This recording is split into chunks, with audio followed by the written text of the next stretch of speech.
कुरुक्षेत्र, इतिहास का सबसे बड़ा और भयानक युद्ध का मैदान। कल्पना कीजिए, भोर का समय है, सुनहरी किरणें रणभूमि के घने कोहरे को चीर रही हैं।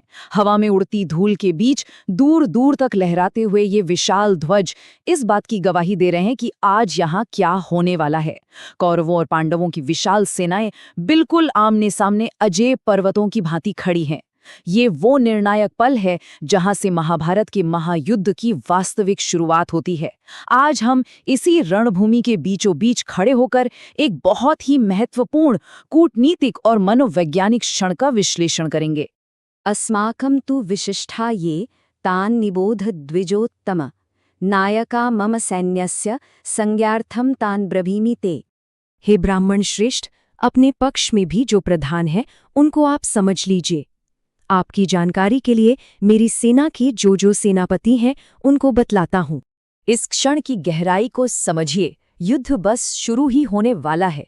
काले और लाल सर्प ध्वज हवा में लहरा रहे हैं और दुर्योधन के पीछे खड़ी ये विशाल कौरव सेना जो गहरे कवच पहने बिल्कुल अजेय लग रही है। यह स्पष्ट रूप से दर्शाती है कि उनके पक्ष में महान और अद्वितीय योद्धाओं की कोई कमी नहीं है।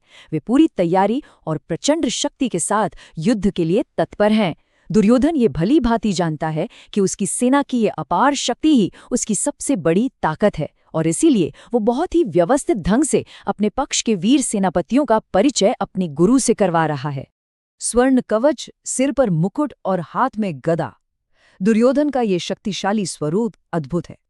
पर जरा सोचिए, वो खुद जाकर अपनी सेना के सेनापतियों का परिचय क्यों दे रहा है? ये कोई साधारण बात नहीं है।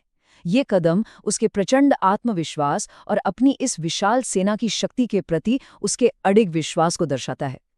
वो बिना किसी संदेह के ये प्रदर्शित करना चाहता है कि उसकी सेना अजेय है और वह इस युद्ध को जीतने के लिए पूरी तरह से आश्वस्त है। यहाँ ये समझना बहुत महत्वपूर्ण है कि दुर्योधन ये सब किसे बता रहा है। परम ज्ञानी गुरु द्रोणाचार्य को। श्वेत वस्त्रों में शांत खड़े द्रोणाचार्य कौरव सेना के एक प्रमुख स्तंभ हैं। दुर्योधन का मुख्य उद्देश्य ये है कि द्रोणाचार्य इन सभी विशिष्ट योद्धाओं के बारे में अच्छी तरह से जान लें। वो चाहता है कि गुरु द्रोणाचार्य इन सेनापतियों की व्यक्तिगत शक्तियों, उनकी विशेष योग्यताओं और उनके युद्ध कौशल को पूरी तरह समझें, क्योंकि जब सेनापति को अपनी सेना की असली ताकत का अंदाजा होगा तभी तो वो युद्धभूमि में उन्हें सबसे सटीक और उचित रूप से निर्देशित कर सकेंगे, है ना?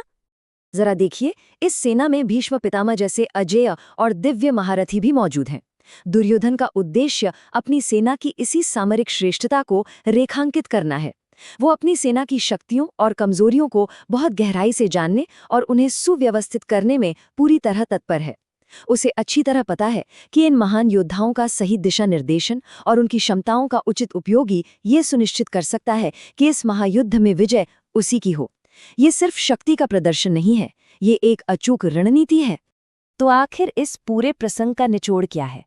अगर हम इसका गहराई से विश्लेषण करें तो यह श्लोक हमें सिर्फ एक युद्ध का दृश्य नहीं दिखाता, यह एक राजा की गहरी रणनीतिक सोच को भी प्रकट करता है। युद्ध से ठीक पहले अपनी सेना का ऐसा व्यवस्थित मूल्यांकन करना एक कुशल नेतृत्व की निशानी है। और सबसे महत्वपूर्ण बात, इतने बड़े सामरिक बल का स्वामी होने के बावजूद दुर्योधन का अपने गुरु के पास जाना और उन्हें सेनापतियों से परिचित कराना गुरु द्रोणाचार्य के प्रति उसके अपार सम्मान को भी दर्शाता है। रणभूमि का ये सन्नाटा और कूटनीति की ये गहराई हमें बहुत कुछ सोचने पर मजबूर करती है। ऐसे और वीडियो के लिए सब्सक्राइब करें और कमेंट में हाँ लिखें।